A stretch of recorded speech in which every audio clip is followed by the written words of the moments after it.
गोरी पाई सके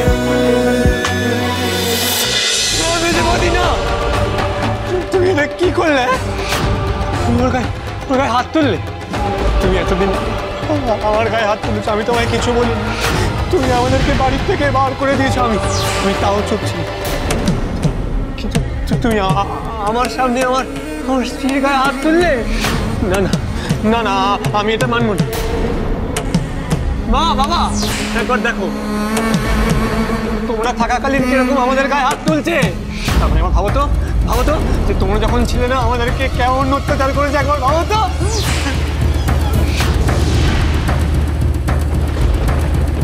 অত্যাচার করেছে? কে অত্যাচার করেছে? মেজ বউ করেছে। মায়ের কাছ থেকে ক্ষমতা পেয়েছিল তো, তাই আমাদের সবাইকে ভয় দেখিয়ে দাবরানি দিয়ে সবাইকে নিজের পায়ের তলায় রাখার চেষ্টা করেছিল।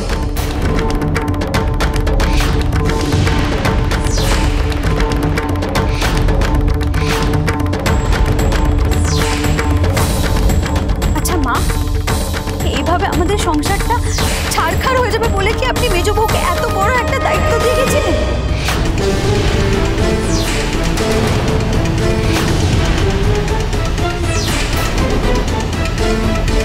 তোমরা আমাকে এই বাড়িতে থাকতে আর বলো না। এই সংসারে আমার কোনো সম্মান নেই। এই সংসারে আমার বউকে এরকম ভাবে অপমানিত হতে হয়, এই সংসারে আমি আর থাকতে পারবো না। আমি আর থাকতে পারবো না।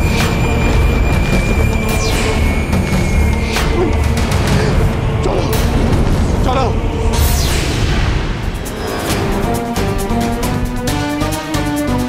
কোথায় যাবি তুই? মা, আমি গাছতলায় গিয়ে থাকবো, রোদে পুড়বো, জলে ভিজবো, কিন্তু একই ছাদের তলায় মেজদা আর মেজে বৌদির সাথে আমি থাকবো না।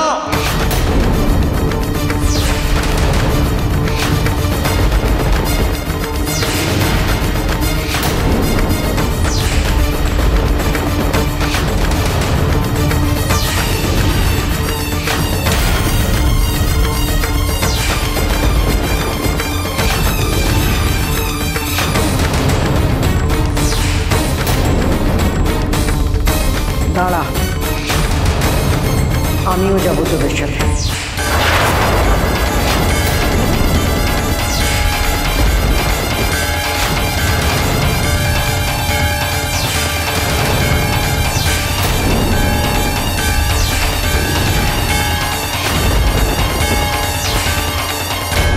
মা, যে বাড়িতে আমার অসুস্থ ছেলে আর বৌমা থাকতে পারবে না, সে বাড়িতে আমিও থাকবো না।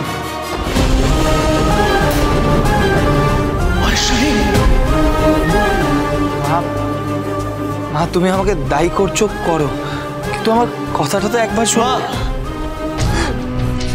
আমি তো নিজে মুখে আমার সব দোষের কথা স্বীকার করলাম, বলো এরপরে আর কি শোনার থাকতে পারে? মা মা, তোমাকে দোয়াই, তুমি মেজদাকে ছেড়ে চলে যাও না, মেজদাকে ছেড়ে চলে যাও না।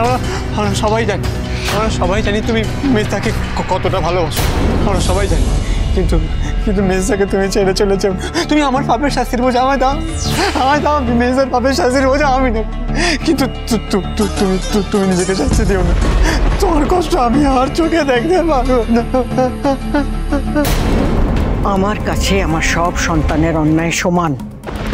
তুই অন্যায় করেছিস, কিন্তু শঙ্কর তার চেয়ে অনেক বড় অন্যায় করেছে।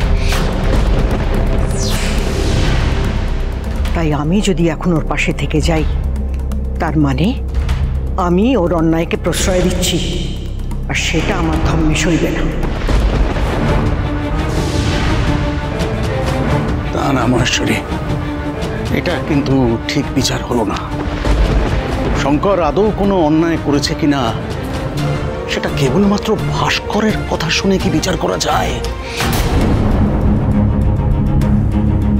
কেন? শঙ্করের কথা তো বাড়িতে পা ফেলতে না ফেলতেই শুনলাম। ভাস্করের কথা শুনে পুরো সত্যিটা জানতে পারলাম। ভাস্কর যা ভুল করেছে তার জন্য আমি ওকে ক্ষমা করলাম। এই তো কেল্লা ফতে, বুড়ি এখন আমার দলে। কিন্তু শঙ্করের ভুলের কোনো ক্ষমা নেই।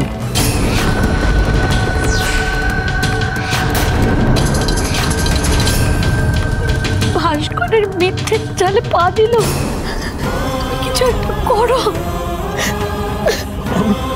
আমি কি করবো শিবজি? মিথ্যেই বোঝাতে পারছে না, আমি কোন ছাড়া। আজ আমি আমার এই দুর্বল অসুস্থ ছেলের হাত কিছুতেই ছাড়ব না। চল ভাস্কর। দাঁড়াও মা, তুমি এই বাড়ি ছেড়ে গেলে আমার মরা মুখ দেখবে।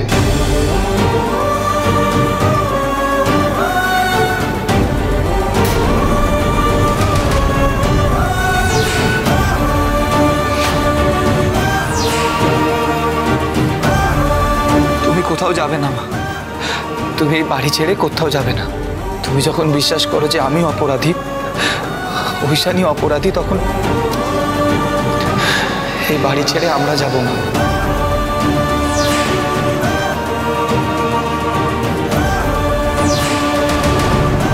এটাই তো আমার টার্গেট ছিল। কি দেখলে বৌমনি? ভাস্কর ঠাকুরপো আর নিজ বউকে বাড়ি ছাড়া করেই ছাড়লো। সাব্বাস। মেজবৌদি, মেজবৌদি, তুমি আমায় ক্ষমা করে দিও, আমাদের ক্ষমা করে দিও মেজবৌদি। এমন নাটকটা করলাম, হ্যাঁ? কি বলেছিলাম তোমাদের কি বাড়ির থেকে না বার করা পর্যন্ত আমার শান্তি হবে না। তোমাদেরকে না এই বাড়িতে আর কোনোদিন ঢুকতে দেবো না। মেজ বৌমা, আমার অসুস্থ ছেলেটা কিনা তোমার পায়ে পড়ে ক্ষমা চাইতে গেল, আর তুমি ওকে এইটুকুর জন্য ক্ষমা করতে পারছো না? কিসের এত দিমাগ তোমার? এত কিসের রাগ? নাকি হাতে ক্ষমতা পেয়ে ধরাকে সরাজ্ঞান করছো? মা, মা, আমাকে কেউ বুঝলো না, মা, আমাকে কেউ বুঝলো না। চলো ঐশানী।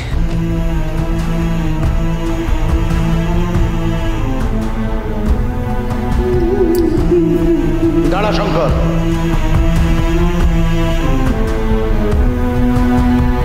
চলো বললেই কি যাওয়া যায় নাকি? আমি আমি আমি তোর মায়ের সঙ্গে কথা বলছি, দাঁড়া। কথা শেষ হয়ে গেছে বাবা, শেষ হয়ে গেছে। এখন ভাস্কর অসুস্থ, ওর মাকে প্রয়োজন। আর ভাস্করের বাড়িতে না থাকলে মাও থাকবে না। আর এই সংসারে আমি তো আর মায়ের থেকে বড় নই। এই সংসারে আমার হয়তো প্রয়োজন ফুরিয়ে গেছে বাবা।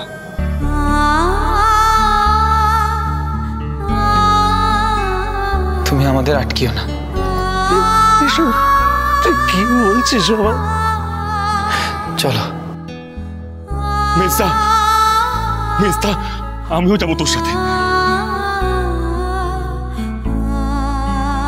আর কেউ জানুক বা না জানুক, আমি তো জানিস কোনটা সত্যি কোনটা মিথ্যে। একদিন সবাই জানতে পারবে সত্যিটা। আমিও থাকবো না এই বাড়িতে। এই বাড়ি ছেড়ে যাওয়ার কথা কোনোদিনও মুখে আনবি না তোরা। মা বাবাকে দেখে রাখবি। মহেশ্বরী, মহেশ্বরী, শঙ্করকে আটকাও, দোহাই তোমার, শঙ্করকে আটকাও। মামি, আমাকে ফেলে রেখে তোমরা কোথায় যাচ্ছ গো? আমাকেও নিয়ে চলো না, আমি তোমাদের সঙ্গে যাব। না মা, তোমায় নিয়ে গেলে তোমার মা বাবাকে কে দেখবে? মা, তুমি আমায় শিখিয়েছিলে মা, কখনো মিথ্যে বলিস না, সব সময় সত্যিটাকে আঁকড়ে ধরে থাকিস। জীবনে যাই ঘটুক না কেন, সত্যিটাকে কোনোদিনও ছাড়বি না। আজকে তোমার এই শিক্ষাটুকু সম্বল করে আমি বাড়ি ছেড়ে চলে যাচ্ছি মা।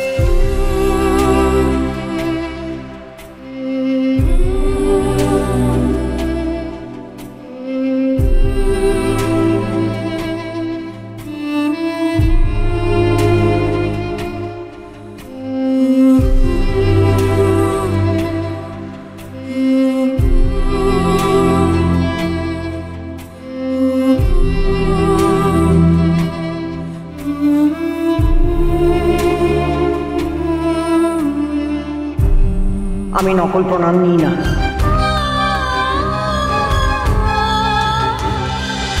আর মিথ্যে আশীর্বাদও দিই না।